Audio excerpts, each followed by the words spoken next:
Lee Marvin is responsible for some of Hollywood's most famous tough guy characters. The man oozed cool vibes, and it showed on screen. His reserved style led to the success of films like The Dirty Dozen and Point Blank. And while Marvin certainly embodied the Hollywood heavy, there are other ways to describe him. Decorated war hero and Oscar-winning actor are a few of the many titles that befit Lee Marvin. His life was full of adventures that aren't well known. Keep watching as Facts First takes a closer look and discusses some of the interesting bits of trivia, tragic details, and surprising stories in the life and death of the great Lee Marvin. Lee Marvin was a decorated war hero. Before he became an actor, Lee Marvin was a Marine. He joined the service in 1942 during World War II at age 18. In his tenure, Marvin fought in the Battle of Saipan. Saipan was one of the bloodiest battles of the war, and Marvin suffered an injury. This led to a Purple Heart. He also earned the Presidential Unit Citation, American Campaign Medal, Asiatic Pacific Campaign Medal, and a fleet of others, and was discharged from the Marines in 1945. Before we take a look at some of the other details from his life, be sure to give this video a like, and subscribe to Facts First for more. He started grinding as a movie extra. After the military, Marvin approached the film industry, but it wasn't an instant success for him. He had to play many uncredited extras before he'd get noticed. Because of his past, Marvin was perfect for playing soldiers in war movies. Some of his early extra roles were in Down Among the Sheltering Palms and You're in the Navy Now. It was Henry Hathaway, director of the latter, who noticed Marvin. He was so impressed he gave Marvin some dialogue. Hathaway was the same man who saw early talent in Charles Bronson and Jack Warden. From there, Marvin began earning bigger roles in westerns and war films. Marvin was a heavy drinker.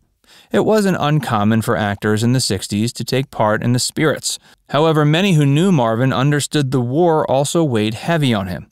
This translated into some heavy drinking. John Boorman, a director who worked with Marvin a number of times, recalls one particular occurrence.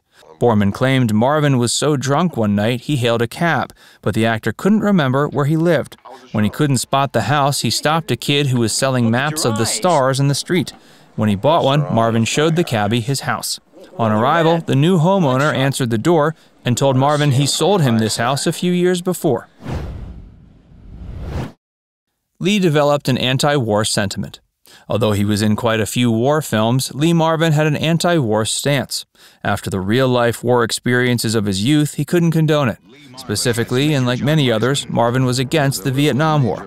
Although The Dirty Dozen was among his most famous films, it was personally one of his least favorites. He felt this way because the plot depicted wartime unrealistically.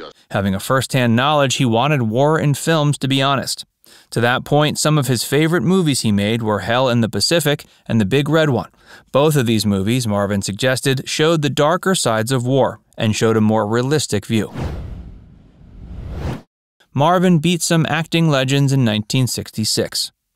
In his Western film Cat Ballou, Marvin played the drunken gunfighter Kid Shalene. The role was another one of the memorable parts of his career. He was so good he brought home the Best Actor Oscar that year. And while he was terrific, it was not a freebie. Up against Lee for Best Actor were a few acting legends. Laurence Olivier, who did Shakespeare better than anyone, was nominated for Othello. Rod Steiger was up for his film The Pawnbroker. Even Richard Burton, who had 7 nominations to his name, was in the mix. But on Oscar night, all these great actors took a backseat to Lee Marvin. Not that an Oscar is the only way to prove your worth, but it certainly helped galvanize Marvin's career. He almost had some of film's most famous roles. Lee Marvin came close to landing some of the most iconic characters in Hollywood history. He was respected by many directors, and his resume nearly looked much different. Among the roles he turned down were Quint in Jaws, Dirty Harry, the lead in The Wild Bunch, and the role of Patton in the film of the same name. The list goes on. Longtime collaborator John Boorman wanted Marvin and Marlon Brando in Deliverance. On Marvin's advice, Boorman agreed they were both too old to play the characters. Even Sergio Leone wanted Marvin for his Western for a few dollars more. Many of these films are regarded as the best of all time. It would have been interesting to see how Marvin looked as some of these characters. Yet turning down these parts for various reasons is an equally interesting tale. A part of law history with the Palimony case. Between his two marriages, Lee Marvin became romantically involved with Michelle Triola. The pair lived together for 6 years, beginning in 1965. Triola gave up her would-be acting career to stay at home with Marvin, but the two were never married. When Marvin met his future wife in 1970, he broke things off with Triola. It was not a clean break. Triola insisted Marvin promised her half his earnings. She ended up taking him to court over the issue. Because they weren't married but lived together, the case was dubbed the Palimony suit. The case was widely publicized and the first on this largest scale.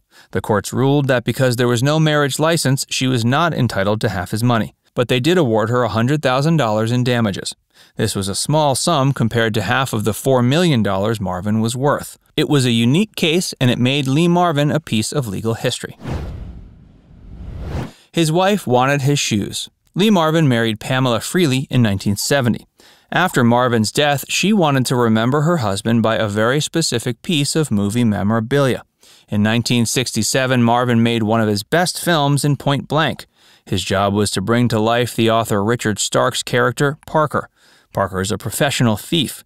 Point Blank followed the plot of his first appearance, The Hunter. In the film, there's a famous scene where Marvin walks down the terminal of LAX airport. His footsteps loudly reverberate for several seconds as Marvin plots his revenge. Not only did the scene leave an impact on the viewer, but it also stayed with Marvin's wife. When asked if she wanted any of his movie props to remember him by, Feely requested this specific pair of shoes. Buried in Arlington National Cemetery. Lee Marvin died in 1987 at age 63. His death was from complications of a heart attack. He spent his last days on his quiet ranch in Arizona. The actor claimed after a busy life he enjoyed the serenity of the desert with the company of the coyotes. As a soldier of the nation's conflicts, Lee Marvin had the honor of being buried in Arlington National Cemetery. While he died at a relatively young age, his legacy will live on forever. As an actor, he has over 100 credits to his name. So, what do you think? What's your favorite Lee Marvin movie? Where do you think he stacks up in the list of movie tough guys? Let us know in the comments section below. And before you go, make sure you give this video a like and subscribe to FactsVerse for more. Click the bell icon to stay updated on all our latest content.